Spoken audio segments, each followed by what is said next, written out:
This is a lecture from Open Tuition.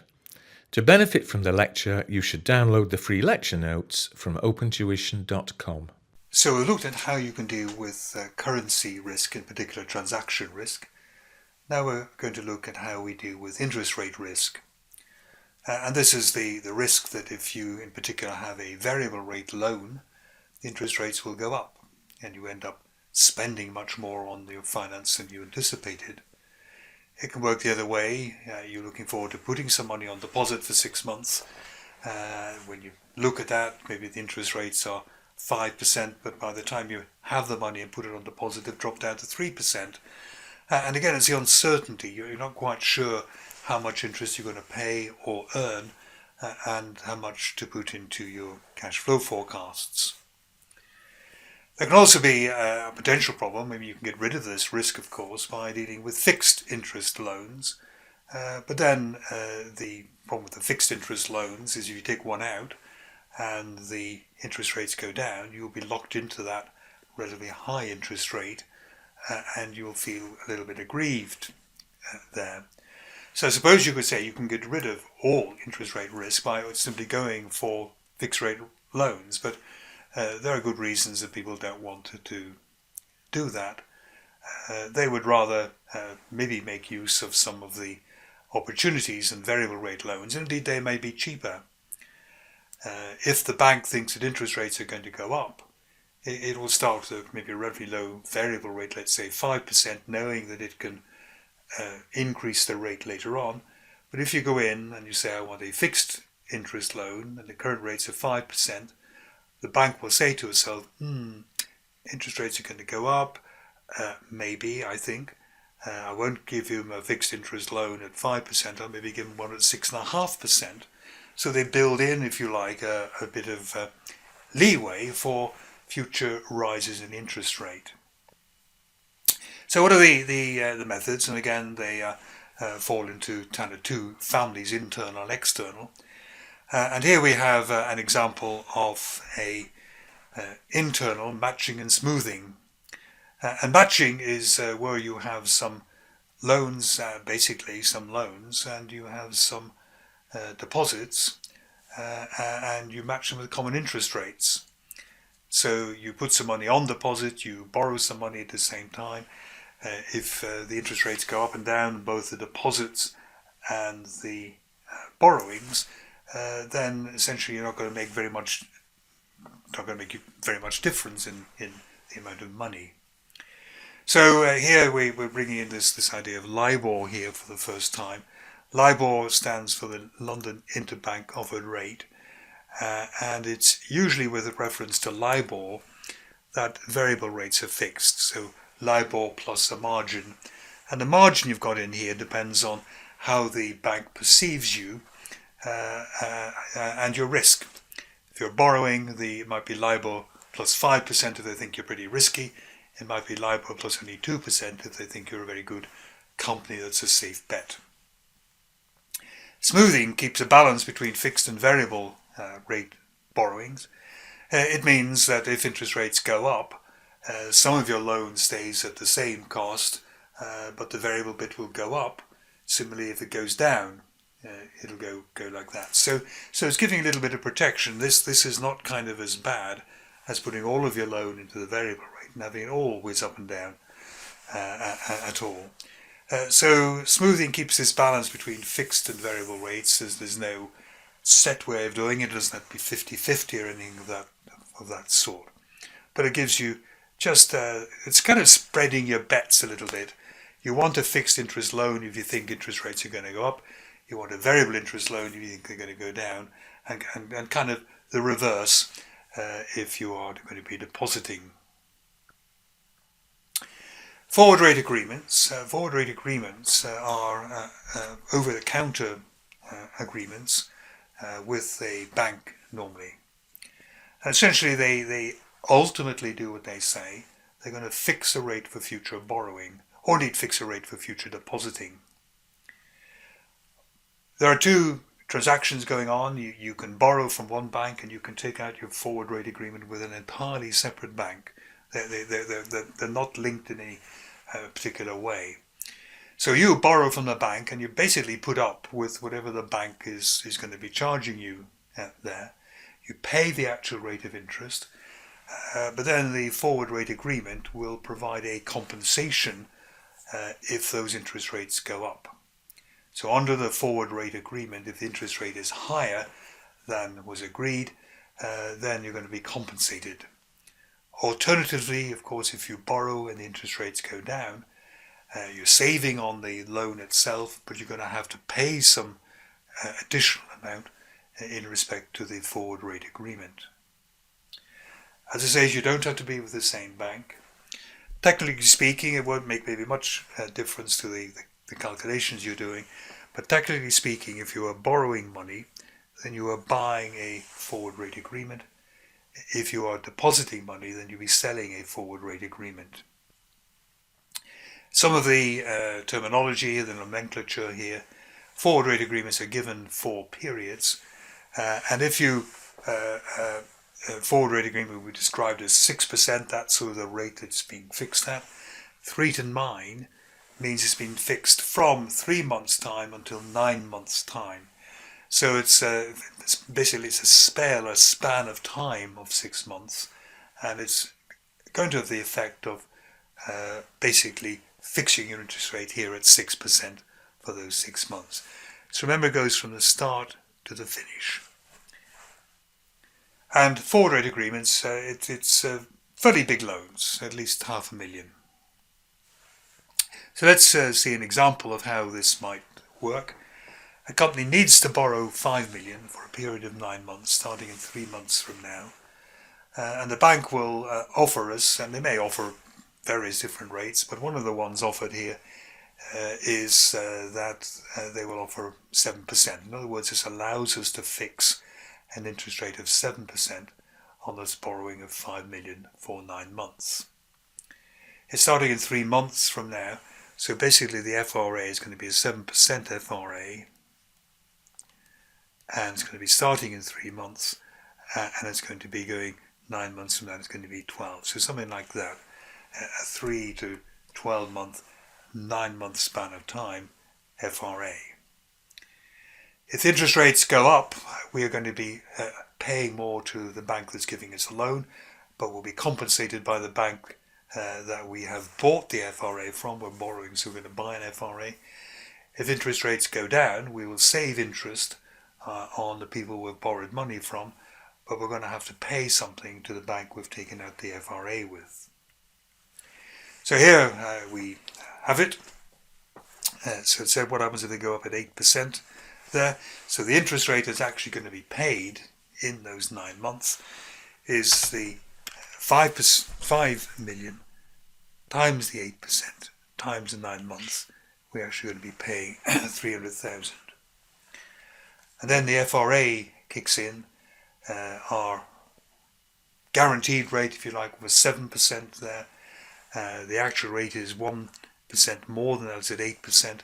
So we're going to be getting a compensation there on 1% on 5 million at 9 months.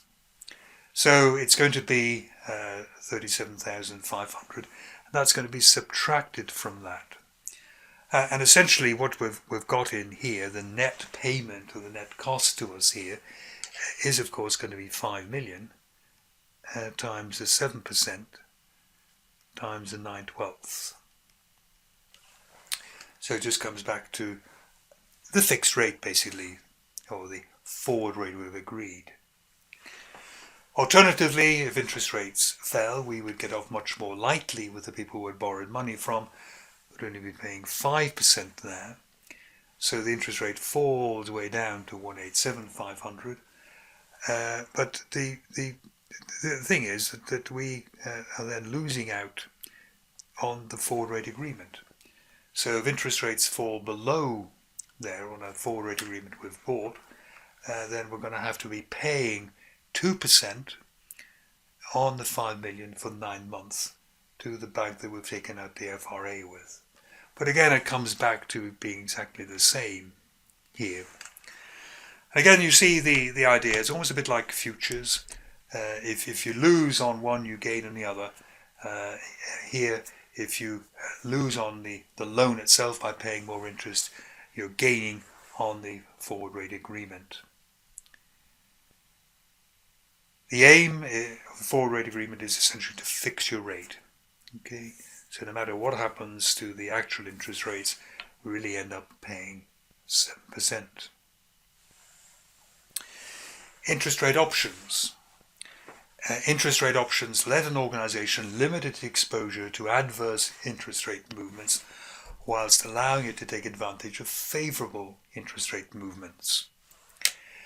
So it gives you the right, but not the obligation, to borrow or sell at an agreed interest rate, which is a strike rate.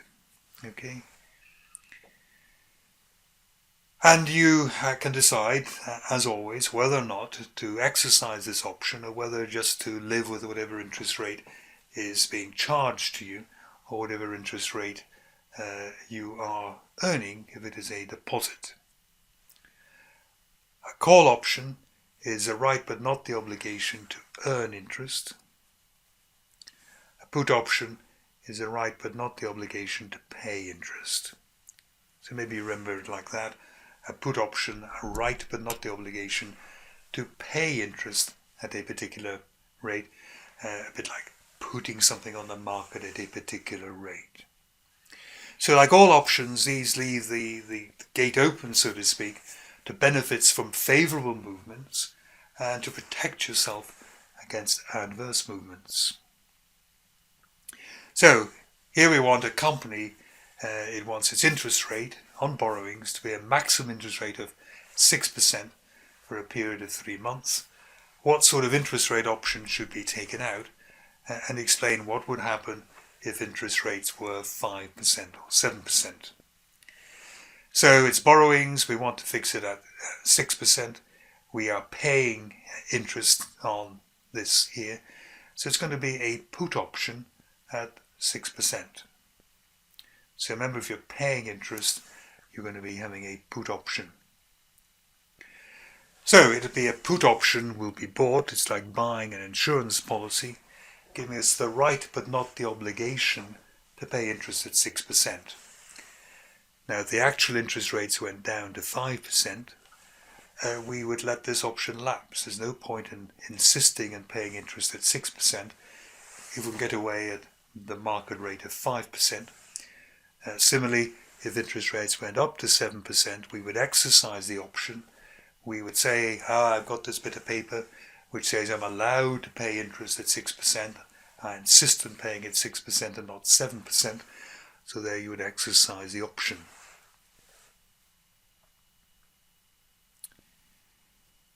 Interest rate futures. Interest rate futures are elements, derivatives again, which you can buy and sell on the market, and which gives you the right to receive or pay interest payments. Again, the idea is that the futures have prices. The price of these futures goes up and down in response to interest rates going up and down. And by buying and selling the futures, you can make a profit or a loss, and you engineer it so this will compensate you for the profit or loss you make by having to pay more interest or less interest on, say, a loan. The key thing about these futures here is, I think, to learn that this is what determines their price. That the price is 100 minus the interest rate. So if interest rates fall, then future prices will rise. If interest rates rise, then future prices will fall. So it's always 100 minus interest rate, and this gives you the way in to deciding, am I going to be buying or selling futures now, interest rates futures now, to protect myself against a rise maybe in interest rate if you're borrowing, or a fall in interest rate if you're depositing. Absolutely key, I think, to remember this. Okay? So let's look at an example. Futures price, which is reiterated here, is 100 minus the interest rate. The current interest rates are 5%. explain how a borrower could be protected from an interest rate rises by future trading. So if current interest rates are 5%, what we fear is interest rates go from 5% maybe up to 7%. That is an interest rate rise that we want to protect ourselves from. And if that happened, the futures price will go down from 100 minus 5, in other words 95, down to 100 minus 7, in other words 93. So how do we protect ourselves in a market where we know the price is going to go down? And the way you protect yourself in that sort of a market is to buy at the high price, buy the futures now, and you sell them later. So buy futures now and sell those futures later. So let's see how that works out. So here we've taken it here, interest rates in future price 95. What happens if interest rate is 6%? I don't think we have that there, okay. The future price will be 94. To compensate for that, we are going to be selling futures now at the 95 and we'll buy them later at the 94. Of course, if interest rates move the other way, and because of variable we don't know which way they're going to go, we could be buying a big one, selling now at 95. So it was sold at 95, but then if interest rates fell to 4%, the futures price would go up. So we're making a bit of a loss on that. Sell at 95, buy at 96, but of course we've saved on the underlying interest itself, and always with futures this kind of seesaw business going up. The loss you make on either the currency or the interest rate is compensated by the profit you make on the corresponding futures contract. Borrowers will wish to hedge against interest rate rises by selling futures now, that's just what we've been through, and buying them on the day that the interest rate is fixed. Lenders want to hedge the other way, they want to protect themselves against the possibility of falling interest rates. So if you could get, let's say, 4% by putting your money on deposit now, what you're going to fear is that interest rates go down to 3%. And if that happened, your futures price would go from 96 to 97. We want to make a profit on that. So what we would do is we would buy now at 96 so we could sell later at 97, and that would protect us against the fall. The standardized nature of futures contracts limits our use just a little bit. I think it's important for you to maybe be told here that all of these futures contracts are for 3 months, okay? And typically they are going to be maybe something like you'll be told is, let's say, for amounts of 500,000. So if you wanted to borrow, let's say, 2 million for 9 months,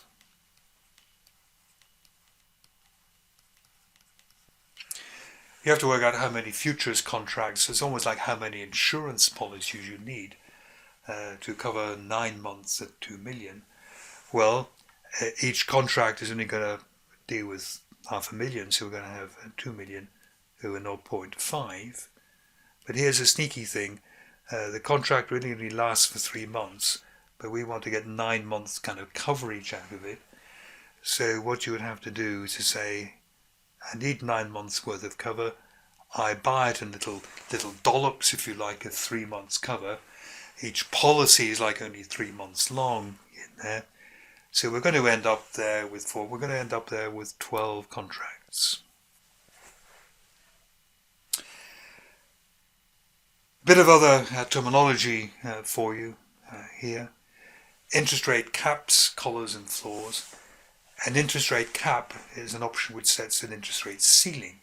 So if you were interested in borrowing money and didn't want to have to pay more than 6% or something, You can do that by essentially procuring an option that will allow you to protect yourself against these interest rate rises. So going back to this one here, a borrower will want to hedge against an interest rate rise by selling futures now. So here you can sell futures now, the option to sell futures now. A floor is an option which sets a lower limit, so we can arrange for futures and take out an option on buying them. What we're doing here is combining really futures and options to buy or sell futures so we can limit the damage which is done to us. And finally, there is a collar which allows interest rates to be confined within a range. The reason you do that is, of course, if you're going to be buying an option, then you have to pay a premium. That's quite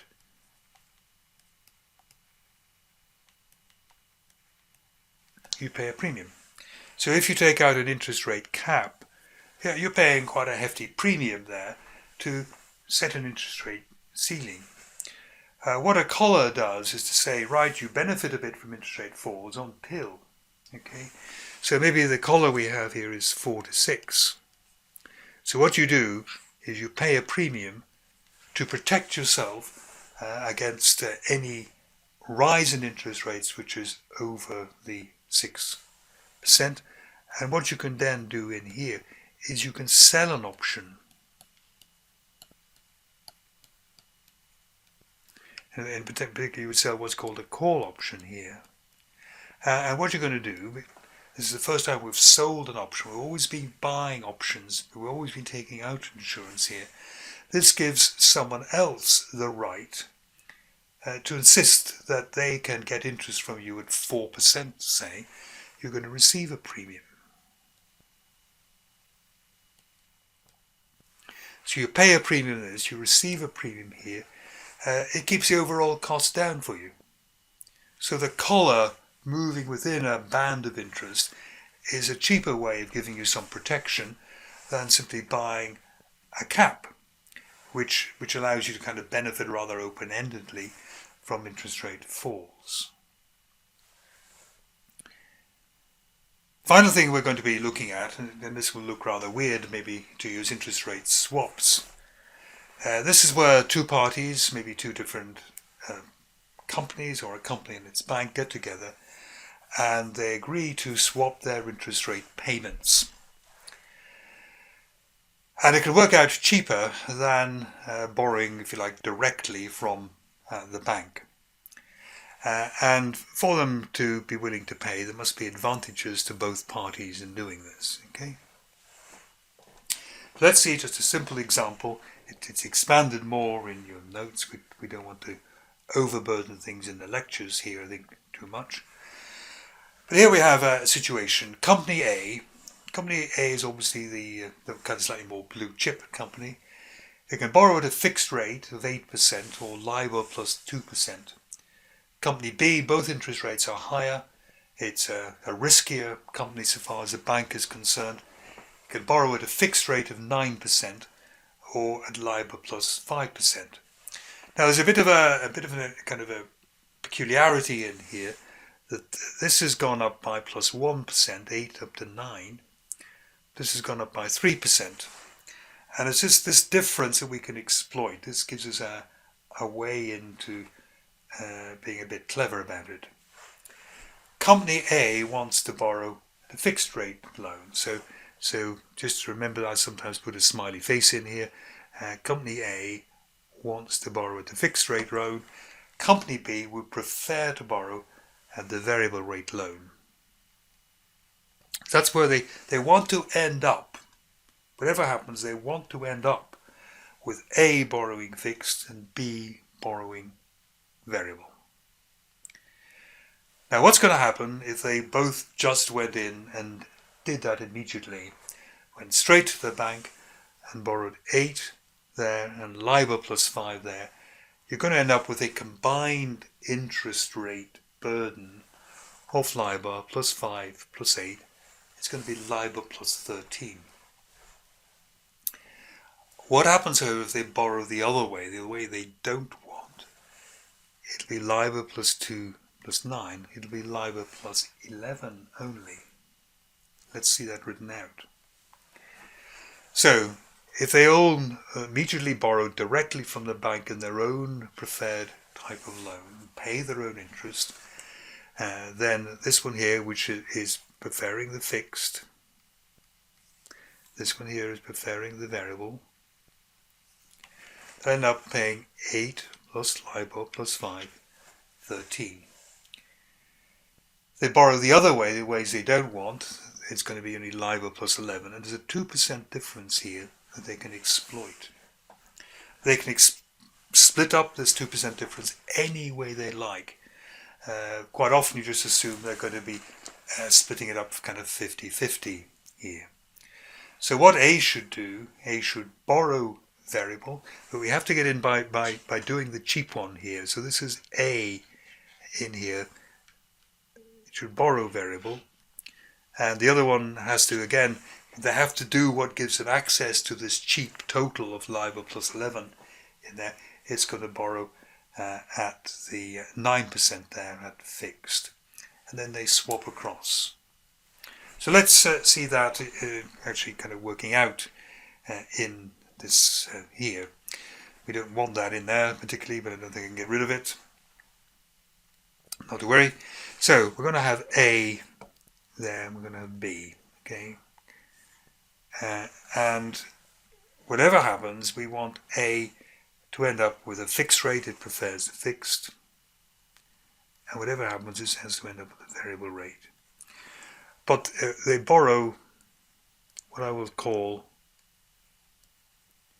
the other way.